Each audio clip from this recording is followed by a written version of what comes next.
အဲ့ဒါကချင်းစေးကိုဖျန်းတဲ့ဟာဖြစ်တယ်နော်ချင်းလည်းတည်တယ်နော်ဘရွက်စိတ်လည်းတည်တယ်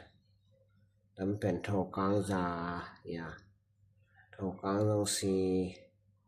แม่สีต้องสีข้าวหล่อต้องสี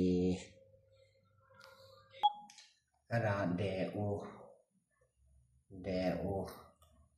ဇုံစကားနဲ့ဆိုခေါင်းဘယ်ဒဲဦးဖြစ်တယ်နော်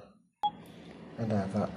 ဓာသွေးကြောက်ဆိုရင်ဇုံစကားနဲ့ဆိုဆွမ်းတတ်ဖြစ်တယ်နော်ဆွမ်းတတ်ဆိုရင်ဓာသွေးကြောက်ဖြစ်ပါတယ်နော်ဇုံစကားနဲ့ဗမာစကားဖြစ်တယ်နော်အဲ့ဒါကဆက်ဆိုရင်ဗမာစကားနဲ့ဆိုစစ်နေတော့ဆိုရင်ဆက်ဖြစ်တယ်နော်အဲ့ဒါလည်းစစ်နေတော့ပဲ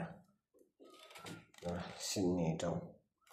ဆိုရင်ဆက်အတူတူပဲဒါတော့တစ်သားနဲ့လောက်တဲ့စစ်နေတော့ဖြစ်တယ်နော်စင်းတော့ကပေါ်ဆက်ဟေး